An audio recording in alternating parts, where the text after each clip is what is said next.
अस्सलाम वालेकुम आदाब।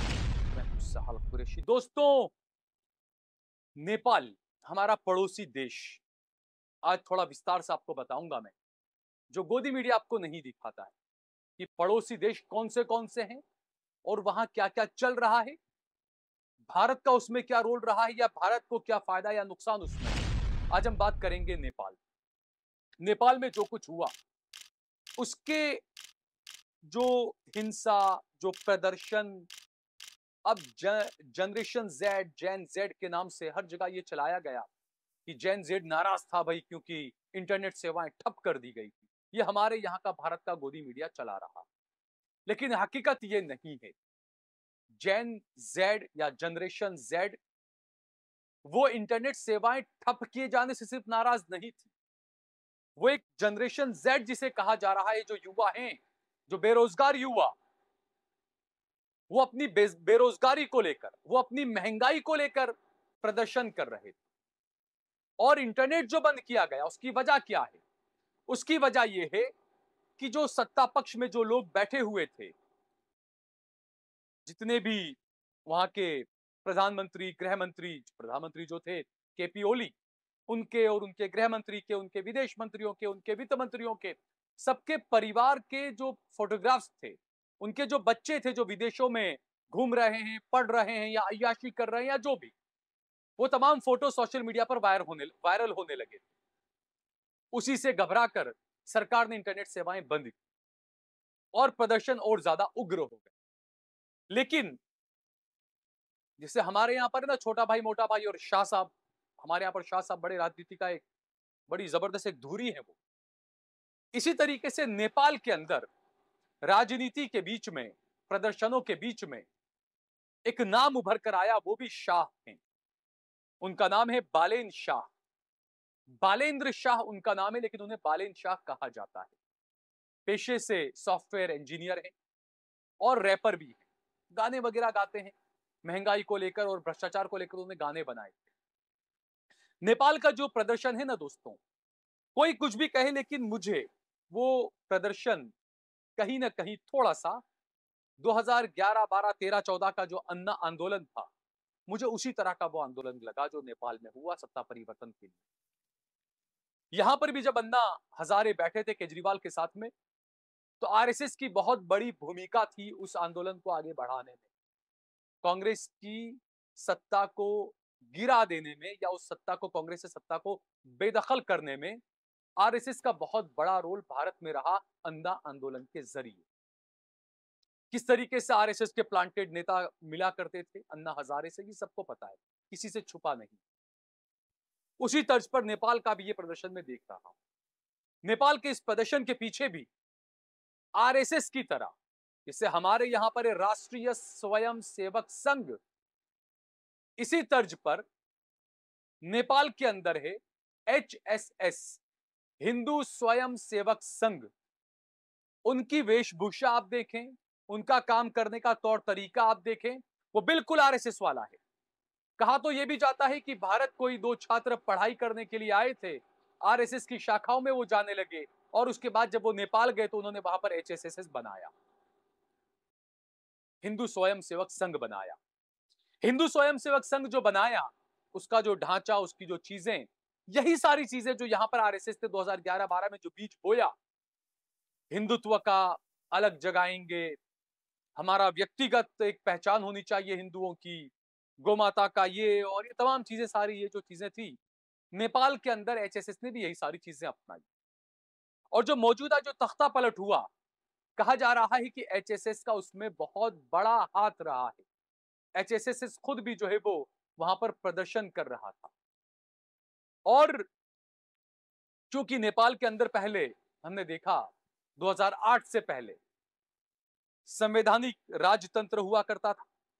2008 में कोइराला सरकार वगैरह जो, क्योंकि वो तो प्रधान वहां के राजाओं में थे वो लोग, 2008 में जो तख्ता पलट हुआ, जिस तरीके से जो राजतंत्र हट गया और लोकतंत्र और गणतांत्रिक देश बना जिस तरीके से नेपाल, उसमें भी एचएसएस की काफी भूमिका रही। और उसके बाद खासकर क्योंकि एचएसएस ने नेपाल में हिंदू राष्ट्र की स्थापना का एक नारा दिया और कहा हिंदू राष्ट्र बनाएंगे। अब हैरानी की बात तो यह कि जिस नेपाल में 95% 95% हिंदू हैं, वहां पर आप कह रहे हैं कि हम हिंदू राष्ट्र बनाएंगे। 5-6% वहां पर मुसलमान होंगे। और अलग अलग जगहों पे और गांवों में जा जाकर, और खासकर जो मधेशी जो इलाका कहा जाता है, क्योंकि मधेशी जो इलाका है उसके गांव गांव में एचएसएस के लोग गए, घर घर जाकर, गांव गांव जाकर, और हिंदुत्व की अलग जगाने लगे। अभी जो मधेशी है ये समझने की जरूरत है। मधेशी क्षेत्र जो है, नेपाल का जो मधेशी क्षेत्र है, उसकी जो सरहदें हैं वो बिहार के कई इलाकों से जुड़ती है ज्यादातर, और कुछ थोड़ा हिस्सा झारखंड से जुड़ता है। अब यहां से आप राजनीति समझिए कि आखिरकार क्या हुआ नेपाल के अंदर। बिहार से जुड़ी हुई नेपाल के सरहदी इलाके को, जैसा मैंने बताया कि मधेश क्षेत्र कहा जाता है। सीतामढ़ी जो है बिहार का, वो तो वहां से बिल्कुल सटा हुआ है। और सीतामढ़ी के पुनौरा धाम में कुछ दिन पहले ही अमित शाह गए थे, ये हमने देखा था। और वहां पर जानकी मंदिर का उन्होंने शिलान्यास किया था। जानकी मंदिर का शिलान्यास किया था। कहां? नेपाल से सटी हुई बॉर्डर पर। बताया जाता है कि यहां मां सीता का जन्म हुआ था। और मिथिला का, क्योंकि बिहार का जो मिथिला जो हिस्सा है वो आधा हिस्सा नेपाल के अंदर है, जबकि कुछ हिस्सा, जैसे मैंने बताया, झारखंड में है। अब जो मिथिला का जो हिस्सा नेपाल और बिहार बॉर्डर पर, सरहद पर, जो नेपाल का हिस्सा है बॉर्डर पर, मिथिला का जो हिस्सा, वहां पर है जनकपुर, नेपाल में है। यहीं पर एक डिस्ट्रिक्ट है, वीरगंज डिस्ट्रिक्ट। इसे एक तरह से नेपाल का नागपुर भी कह सकते हैं आप, क्योंकि यहीं से, जैसे हमारे यहाँ आरएसएस का हेडक्वार्टर नागपुर है, इसी तरीके से जो वीरगंज जो है वो नेपाल का नागपुर है। एक तरह से आरएसएस का, एचएसएस का सबसे ज्यादा वहां पर मजबूत होल्ड है। और एक तरह से ये कहें कि जो दक्षिणपंथी जो कार्यक्रम और दक्षिणपंथी की जो सोच जो पनपी है, वो ज्यादातर वीरगंज से ही पनपी है। वीरगंज से ही दक्षिणपंथियों ने अपने कार्यक्रम चलाना शुरू किया, और ये सारी चीजें एचएसएस ने की, और धार्मिक और राष्ट्रीय पहचान बनाने की एक मुहिम नेपाल में चलाई। ये अभी अचानक नहीं हुआ, ये सारा नेपाल में जो हुआ, उसके लिए भी एक बड़ी मेहनत की आरएसएस, माफ कीजिएगा, एचएसएस ने नेपाल के अंदर भी विश्व हिंदू परिषद बनाया है, जनजाति कल्याण आश्रम भी बनाया है, प्राज्ञिक विद्यार्थी परिषद भी बनाया है, जैसे हमारे यहां अखिल भारतीय विद्यार्थी परिषद है। एक पत्रिका बनाई है जिसका नाम है हिमाल दृष्टि, जैसे हमारे यहां पर आरएसएस का ऑर्गेनाइजर है। अब राष्ट्रीय श्रमिक संघ भी वहां पर है, जैसे यहां पर भी आरएसएस ने बनाया है। पशुपति शिक्षा मंदिर भी वहां पर बनाया गया है। धर्म जागरण मंच भी वहां पर बनाया गया है। यानी कुल मिलाकर पूरी आरएसएस की तर्ज पर वहां पर एचएसएस बनाया गया। और नेपाल में 1048 एकल विद्यालय भी एचएसएस ने बनाए। 35 पशुपति शिक्षा मंदिर भी बनाए। ये जो पशुपति शिक्षा मंदिर है ना, जिसे हमारे यहां पर आरएसएस ने बनाए थे, सरस्वती शिक्षा मंदिर, तो ये उसी की तर्ज पर वहां पर ये। और बीरगंज के पशुपति मंदिर में हेडगेवर और गोलवरकर की बड़ी बड़ी फोटोज भी लगाई गई। जैसा मैंने कहा कि पूरा जो आरएसएस है वही एचएसएस है, समझ लीजिए आप। और फिर हैरानी की बात तो ये कि एचएसएस के जो ओहदेदारान हैं वो भारत आते हैं, आरएसएस के कार्यक्रमों में आते हैं। 21 दिन की जो यहां पर शिविर लगती है उसमें प्रशिक्षण लेते हैं वो 21 दिन तक एचएसएस के ओहदेदार। और फिर वो नेपाल जाते हैं, और नेपाल जाकर वहां की शाखाओं में ये एचएसएस में जो यहां पर आरएसएस में ट्रेनिंग लिए, वही जाकर वो अपने एचएसएस के स्वयंसेवकों को वो ट्रेनिंग देते हैं। और चूंकि केपी ओली को भारत विरोधी माना जाता था, और इसीलिए वहां के बहुसंख्यकों ने आंदोलन शुरू किया और तख्ता पलट कर दिया। एक तरह से एचएसएस को अगर देश की निगाह से देखें तो भारत को, सरकार को फौरी तौर पर एक फायदा होता है कि हाँ चलो हमारा एक पड़ोसी हमारे साथ आया, लेकिन वो धर्म के नाम पर आ रहा है। आप उसको धर्म के नाम पर अपनी तरफ खींच रहे हो, जो कभी भी पलट सकता है फिर। और नेपाल पर तो हमेशा भारत और चाइना, भारत और चीन दोनों का प्रभुत्व की लड़ाई दोनों की रही है हमेशा नेपाल को लेकर। अब अचानक से तख्ता पलट हुआ, आंदोलन शुरू हुए बेरोजगारी को लेकर और तमाम चीजें, लेकिन हमारा मीडिया बता रहा है कि नहीं नहीं, ये बेरोजगारी नहीं थी, ये तो हिंदुत्व को लेकर हुआ है। तो ठीक है, हिंदुत्व को लेकर अगर हुआ है तो फिर इसके लिए एचएसएस जिम्मेदार है। तो क्या एचएसएस आरएसएस की एक तरह से भंगीनी संस्था मानी जाए? क्या ऐसी संस्थाओं का काम यह है कि देश की सरकारों को गिराया जाए, हिलाया जाए और प्रधानमंत्रियों के साथ में इस तरीके से बुरा व्यवहार किया जाए? दोस्तों, नेपाल में मुस्लिम, मैंने जैसे बताया, सिर्फ 5-6% है, तो वहां तो हिंदू राष्ट्र बनाने का कोई झगड़ा हो ही नहीं सकता ना। और 2023 में रामनवमी जुलूस के दौरान दंगे भी हुए थे नेपाल के अंदर, नेपाल में भी दंगे हुए थे रामनवमी जुलूस के मौके पर। लेकिन दरअसल मुझे जो लगता है, ये जो मामला है, ये जो दिखाया जा रहा है गोदी मीडिया की तरफ से, वो नहीं। दरअसल ये मामला जातिवाद से जुड़ा हुआ है। नेपाल के बहुसंख्यक नाराज थे बेरोजगारी को लेकर, महंगाई को लेकर, भ्रष्टाचार को लेकर, और एक और बड़ी नाराजगी उनकी ये थी कि नेपाल के अंदर महज 12 से 13% ब्राह्मण हैं, लेकिन सारे नेपाल के उच्च पदों पर आप देखें, नेपाल के प्रधानमंत्री ब्राह्मण, नेपाल के राष्ट्रपति ब्राह्मण, नेपाल संसद के स्पीकर ब्राह्मण। इन चीजों से नेपाल के बहुसंख्यक नाराज थे। इससे पहले के जो प्रधानमंत्री थे वो भी ब्राह्मण थे, तो लोगों में ये नाराजगी थी लगातार। अब कई लोग कहते हैं ब्राह्मण, ब्राह्मण क्या है? ब्राह्मण अरबी के अंदर एक लफ्ज है अल बराहिमा। ये जो अल बराहिमा जो है, ये एक तरह से इसको करें तो दी ब्राह्मण्स होता है। अल बराहिमा होते हैं वहां पर।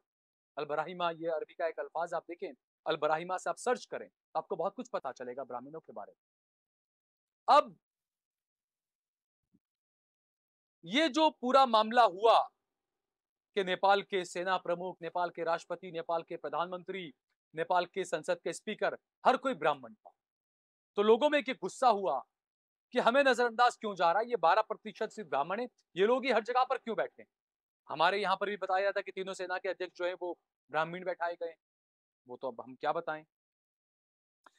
नेपाल में ब्राह्मणों को बाहुन कहा जाता है, ब्राह्मण जो होते हैं उन्हें बाहुन कहा जाता है नेपाल में। और नेपाल में ब्राह्मणों की जो मैंने बताई जो संख्या है 12.2% है, और नेपाल में सबसे बड़ा जातीय समूह जिसे कहें तो वो क्षेत्रीय और राजपूत। क्षेत्रीय जो है वो तकरीबन 17% है नेपाल के अंदर।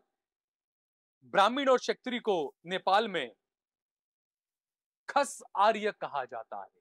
आर्य, अब आर्य कौन थे, कहां से आए थे, ये मुझे कुछ बताना नहीं, आपको सब पता होगा। तो खस आर्य कहा जाता है ब्राह्मणों को और क्षत्रियों को। खस आर्य की आबादी अगर मिलाकर देखें तो नेपाल के अंदर 29%।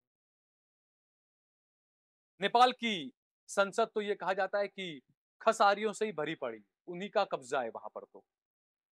और पीके ओली भी जो है वो ब्राह्मण है, पूर्व पीएम प्रचंड भी ब्राह्मण थे। यानी दूसरी जातियों के जो अधिकार थे उनको कुचला गया नेपाल के अंदर। इसीलिए आक्रोश बढ़ा, जनता ने ब्राह्मण राज को खारिज करने का ऐलान किया, और उस सब के पीछे एचएसएस का एक अलग रोल रहा सत्ता को उखाड़ फेंकने में। ये नेपाल के कुछ लोगों का कहना है, नेपाल के मीडिया का ये कहना है। 2018 में मोदी नेपाल के जनकपुर गए थे और वहां उन्होंने हिंदुत्व की राजनीति को बल दिया था। हिंदुत्व की राजनीति पर बहुत कुछ बोले थे वहां पर नरेंद्र मोदी।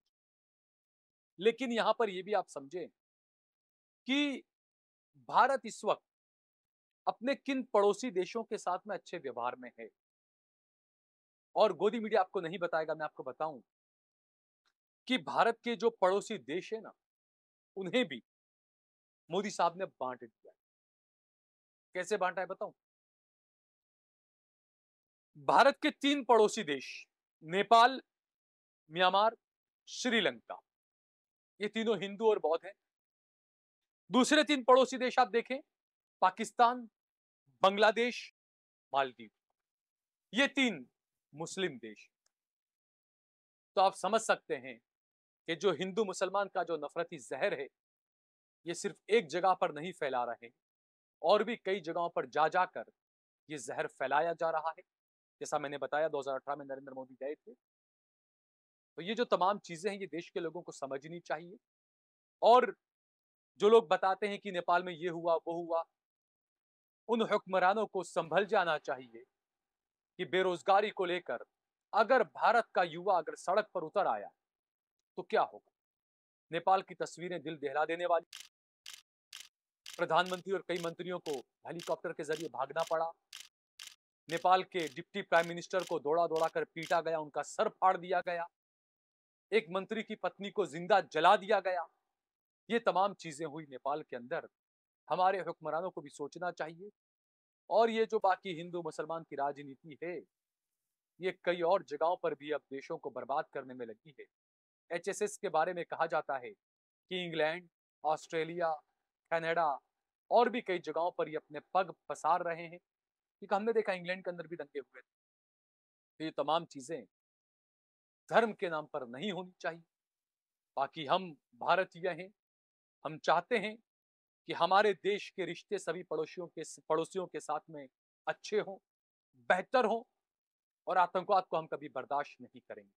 लेकिन ये जो नेपाल में हो रहा है, उसे भी हम पनाह नहीं दे सकते, उसे भी हम समर्थन नहीं दे सकते। इस वीडियो को ज्यादा से ज्यादा शेयर करिए, कमेंट करिए, लाइक करिए। जय भारत, जय हिंद।